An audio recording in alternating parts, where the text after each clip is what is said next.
Let me shock you. Do you know that in this same country, as other people are paying 30% taxes on their salary, and other people are paying 30% taxes on their profit for their businesses, do you know that there are some people who are paying 1% taxes on their sales revenue? I beg your pardon? And it's completely legal, and these people are just quiet. They're not telling anyone anything. But as you know, I'm here to tell you everything that has anything to do with taxes. So what I just mentioned to you is called turnover tax. So this is a tax whereby you pay 1% monthly of your sales revenue. So turnover is a fancy word that just means sales. So let's say, for example, in a certain month, you sold 900,000 worth of goods or services. What you're going to pay as taxes is 9,000 bob. What? What the fuck? Can you imagine? And it's completely legal. So from that 900K, you'll only pay 9K as taxes. So this tax was originally designed for small and micro businesses that only make revenue monthly from between 1 million to 5 million. So if your revenue monthly is above 5 million, then you're completely out of this. You cannot benefit from this. And this tax is paid monthly by the 20th of the month following the month of collection. So like, for example, we're in November. So my 1% taxes for the sales I make this month will be paid by the 20th of December. Are we together? No. There are a few reasons why paying TOT is better than corporate income tax at 30%. For one, it's very straightforward, 1% of your gross revenue. So there are no many calculations or profit or expenses. 1% of your sales. That's it. Mnasikia venye wadosi hawalipagi tax. Wanalipa 1%. 1% tax. Lakini wewe mwenye una receive payslip, unadidaktiwa 30% buda. 30%. Na kuna mse anaingiza mita 5. Mita 5 analipishwa 1%. Buda, hii dunia ni unfair ka fucking. Yaani kuna mse amekaa tu chini anaongojea 30% ya do yako yenye umefanyia kazi, na kuna mse analipa 1%. Hii dunia ni unfair. Kenyans, tulisema Kenya ni home. NHIF, watu wenye hatuko employed, watu wenye wako jobless, tumefikiwa. NHIF ulikuwa unalipa 500 kila mwezi, si ndio? Ruto ametufikia. Hii programu mpya inaitwa SHIF ama ni SHA. Wanasema minimum contribution ni 300 kwa watu wenye hatuko employed.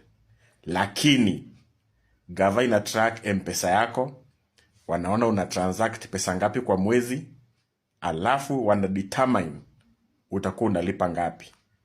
So kuna mtu mwenye yuko employed lakini atakuwa analipa hata 3,000 kwa mwezi. How is that? Who does that?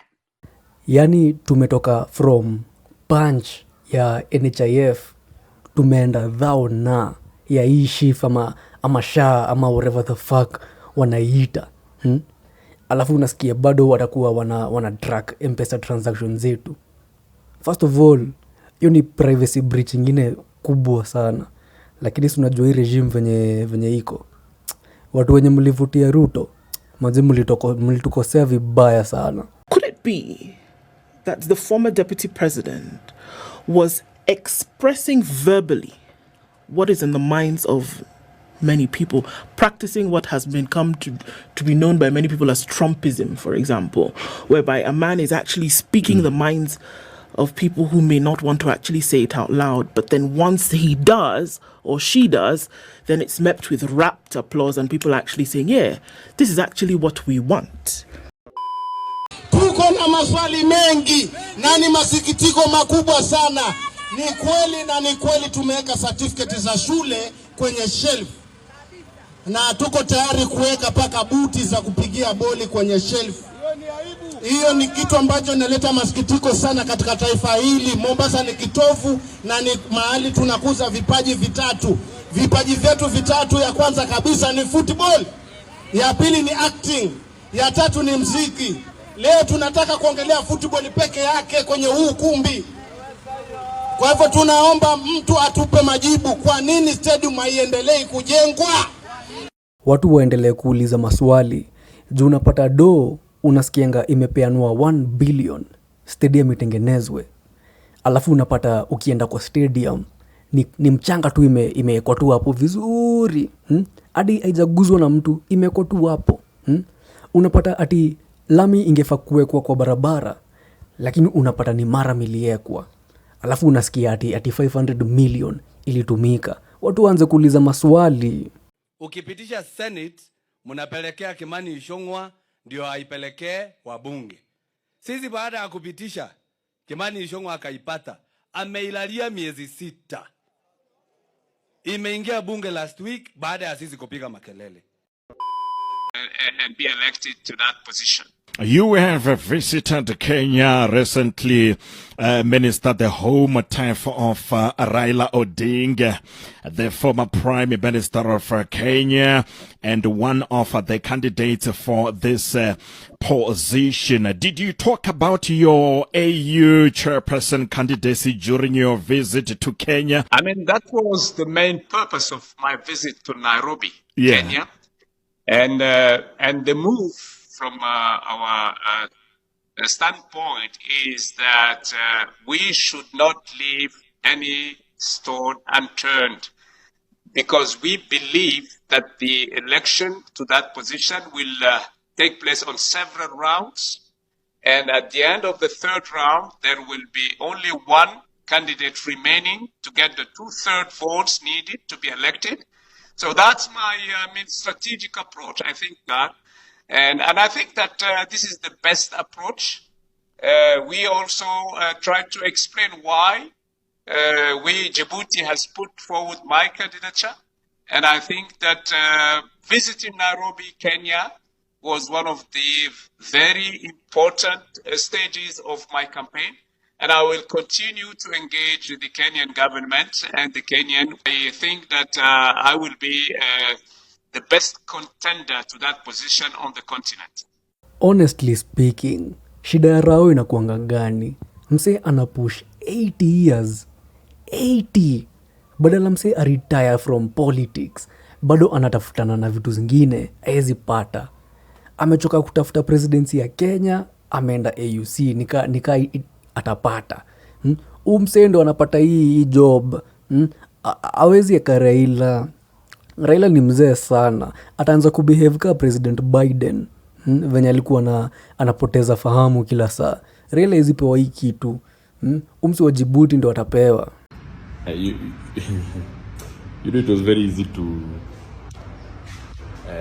call Baba Jomo, Levi, Baba Jaden, mwite any name. Na acheke tu. Na vitu zingine zipass. It was also easy for you to call Kibaki Jaloke Guaya. And you will still sleep home. These are things we took for granted. Things we really, really took for granted. So to take people and place them in collective structures, uanze kuwafundisha in a collective kind of thinking, this is control. Domestication. So that is what a person who is in the system haezi taka kuunderstand. Remember, umeprogramiwa. Some kind of matrix sound. Yeah, it's a program whereby a program it's like controlling people. Unaona venye robot wewe inafanya. You control it. That is what they do to us now as a collective. It's just that the robot, to some extent, it knows it's being controlled. But if you want to control someone even longer, you control them, but don't let them know they're being controlled. Give them the illusion of freedom, and you control them. So how does someone who's being controlled know they're being controlled? Or do they, let's say it is waking up? How they are awakening? Yeah. How does someone who is being controlled know they're being controlled? You only know that when they discover who they are. When now you start questioning things.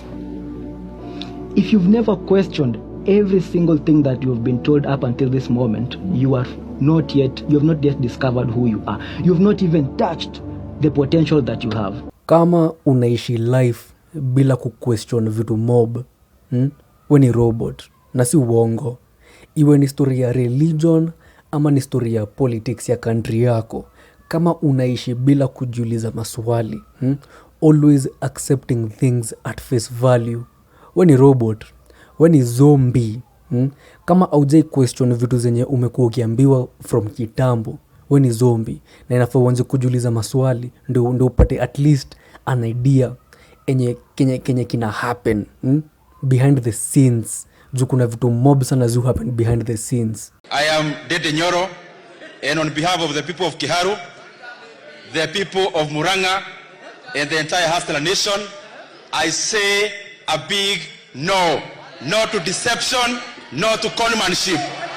And to those of you making noise, there is nothing you can do to me. Cowards, traitors, sellouts.